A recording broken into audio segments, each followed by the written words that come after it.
Assalamualaikum warahmatullahi wabarakatuh. Selamat pagi anak-anak. Kita bertemu kembali dalam mata pelajaran otomatisasi dan tata kelola keuangan. Pada kompetensi dasar yang ke-10 ini yaitu tentang memahami dana kas kecil. Dan ini merupakan pertemuan yang kedua ya. Materi yang akan kita pelajari adalah pengelolaan operasional dana kas kecil, dan ini merupakan kelanjutan dari video yang pertama kemarin. Nah, silakan kalian perhatikan materi selanjutnya. Pengelolaan operasional dana kas kecil terdiri dari A. Dokumen pengelolaan dana kas kecil. Setiap transaksi yang akan mempengaruhi posisi saldo kas kecil harus dicatat ke dalam dokumen yang digunakan untuk mengelola administrasi dana kas kecil. Dokumen-dokumen tersebut yang digunakan dalam pengelolaan dana kas kecil itu meliputi 1. Dokumen bukti kas keluar atau BKK. 2. Surat permintaan pengeluaran kas kecil atau PPKK. 3. Dokumen bukti pengeluaran kas kecil atau BPKK. 4. Surat permintaan pengisian dana kas kecil atau SP2D. Sekarang kita akan mempelajari tentang dokumen bukti kas keluar atau BKK. Dokumen bukti kas keluar ini dibuat pada saat kasa mengeluarkan dana kas untuk pembentukan dana kas kecil guna pengisian kembali dana kas kecil. Ini contoh studi kasus pertama. Pada 2 Juni 2019, PT Cipta Rasa membentuk dana kas kecil sebesar 10 juta. Bukti kas keluar yang dibuat oleh bendahara itu rangkap 3 lembar. Sebagai perintah pengeluaran kas adalah sebagai berikut. Ini bukti kas keluar yang dibuat oleh bendahara dalam mengeluarkan uang sejumlah sekian yang akan diberikan kepada pemegang dana kas kecil. Kita lihat di sini, ini ada kop suratnya. Kemudian judulnya bukti kas keluar, nomornya ada, tanggalnya 2 Juni 2019. Dibayarkan kepada pemegang dana kas kecil, jumlahnya 10 juta dengan huruf ya, ditulis 10 juta rupiah gitu ya. Untuk keperluan pengisian kembali dana kas kecil. Kemudian yang paling bawah ini diterima oleh Mulya, ini sebagai sekretarisnya. Kemudian dibayarkan oleh Cindy, ini sebagai bendaharanya, dan diketahui oleh Putra, ini adalah direkturnya atau pimpinannya. 2. Surat permintaan pengeluaran kas kecil atau PPKK.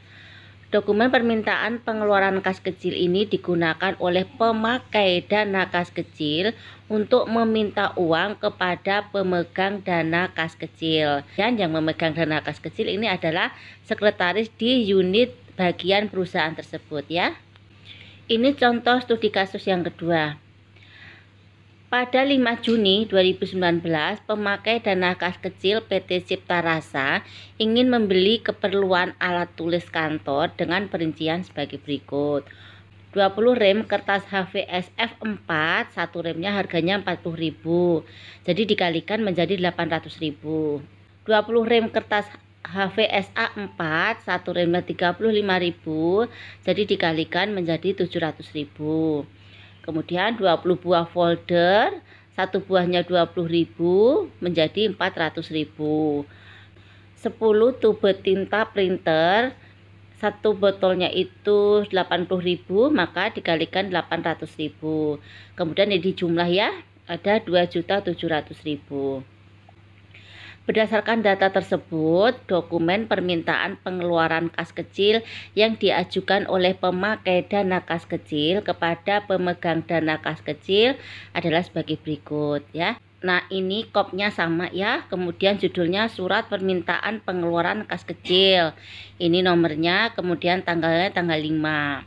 Ditujukan kepada pemegang dana kas kecil. Jumlahnya tadi berapa? 2.700.000 kan ya. Nah, ditulis dengan huruf. Kemudian untuk keperluan apa? Pembelian perlengkapan kantor. Nah, kemudian hal-hal yang ingin dibeli itu dicantumkan atau dituliskan dalam kolom-kolom seperti ini ya, sehingga lebih mudah untuk dibacanya. Totalnya 2.700.000.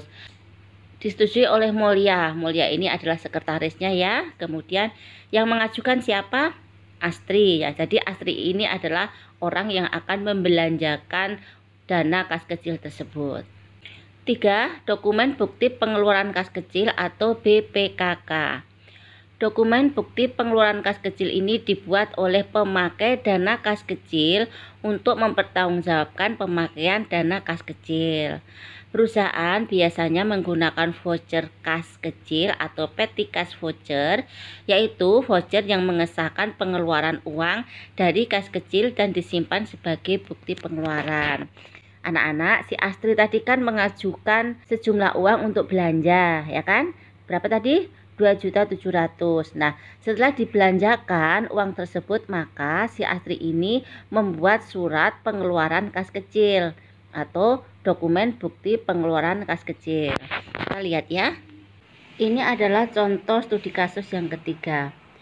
Berikut adalah bukti transaksi atas pembelian alat tulis kantor PT Cipta Rasa oleh bagian pemakai dana kas kecil pada tanggal 6 Juni 2019.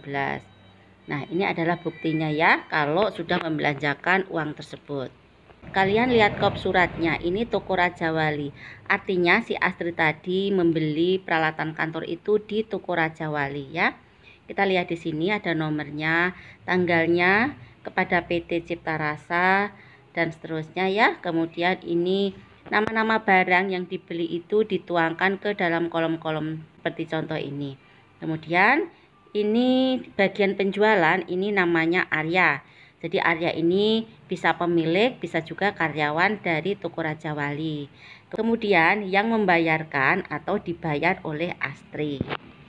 Berdasarkan bukti transaksi tersebut, maka bukti pengeluaran kas kecil yang dibuat oleh pemakai dana kas kecil adalah sebagai berikut. Ini adalah bukti pengeluarannya ya. Ditujukan kepada pemegang dana kas kecil, jumlah diterima menurut PPKK adalah 2.700.000.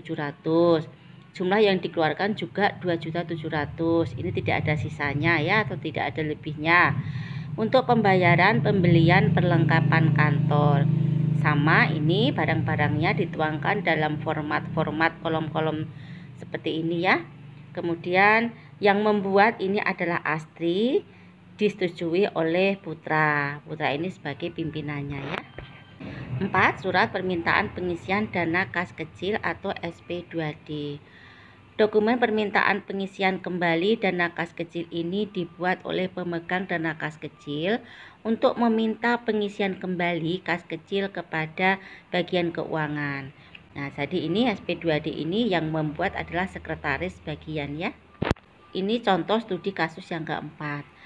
Tanggal 19 Juni 2019, pemegang dana kas kecil PT Cipta Rasa mengajukan permintaan pengisian kembali dana kas kecil sejumlah uang yang telah dikeluarkan. Atas transaksi tersebut, dokumen permintaan pengisian kembali kas kecil yang dibuat oleh pemegang dana kas kecil adalah sebagai berikut. Anak-anak, ini surat permintaan pengisian dana kas kecil ya, berbeda dengan formulir pengajuan dana kas kecil. Ya, kalian harus bisa membedakannya. Kita lihat di sini. Ini judulnya surat permintaan pengisian dana kas kecil. Ditujukan kepada bagian keuangan. Jumlah BPKK 2.700.000, sisa kas kecil ini 7.300.000. Jumlah permintaan pengisian kembali kas kecil sebesar 2.700.000. Jumlah dana kas kecil adalah 10 juta. Anak-anak, kalian ingat ya, dalam pengeluaran kas kecil yang dilakukan oleh bendahara itu mengeluarkan uang sejumlah 10 juta kan ya. 10 juta tersebut sudah digunakan untuk pembelian alat-alat tulis kantor sebesar 2.700.000. Nah, maka pengajuannya juga sebesar 2.700.000. Sisa dari 10 juta itu kan 7.300.000.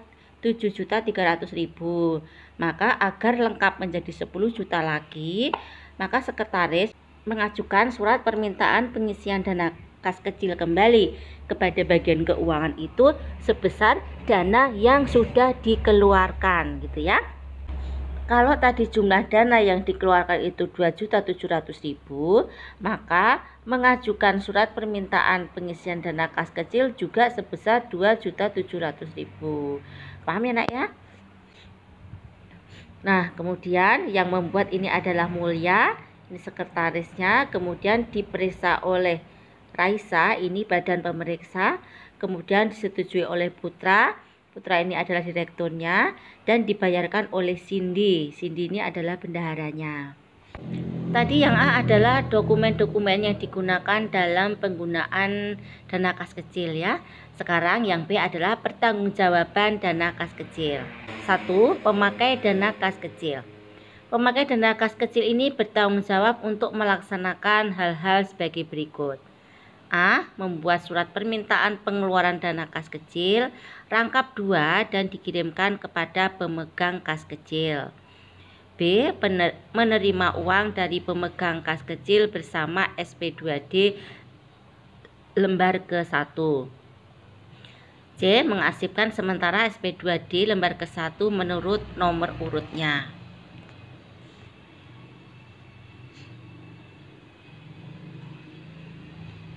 D. Mengeluarkan uang dan mengumpulkan bukti pendukung. E. Membuat bukti pengeluaran kas kecil atau BPKK. F. Menyerahkan BPKK SP2D lembar ke-1 dan dokumen pendukung kepada pemegang dana kas kecil. G. Menerima kembali SP2D lembar ke-1 dari pemegang kas kecil setelah dibubuhi cap lunas. H. Mengarsipkan kembali SP2D lembar ke-1 menurut nomor urut. Yang kedua adalah pemegang dana kas kecil. Pemegang dana kas kecil bertanggung jawab untuk melaksanakan hal-hal sebagai berikut. A. Menerima SP2D lembar 1 dan 2 dari pemakai dana kas kecil. B. Menyerahkan uang kepada pemakai dana kas kecil beserta SP2D lembar ke-1. C. Mengarsipkan sementara SP2D lembar kedua menurut abjad. D. Menerima BPKK SP2D lembar ke-1 dan dokumen pendukung dari pemakai dana kas kecil. E. Memeriksa pertanggungjawaban pemakaian dana kas kecil. F. BPKK lembar kedua dikembalikan kepada pemakai dana kas kecil setelah dicap lunas. G. Mengarsipkan sementara BPKK SP2D lembar ke-1 dan dokumen pendukung sampai pengisian kembali kas kecil. Anak-anak, demikian tadi materi yang Ibu sampaikan. Nanti kita praktek ya. Tugas akan Ibu share melalui grup WhatsApp. Untuk yang belum paham silahkan kalian tanyakan ke Ibu, nanti akan kita bahas bersama-sama ya. Baik anak-anak, Ibu akhiri materi pada pagi hari ini. Assalamualaikum warahmatullahi wabarakatuh. Selamat pagi.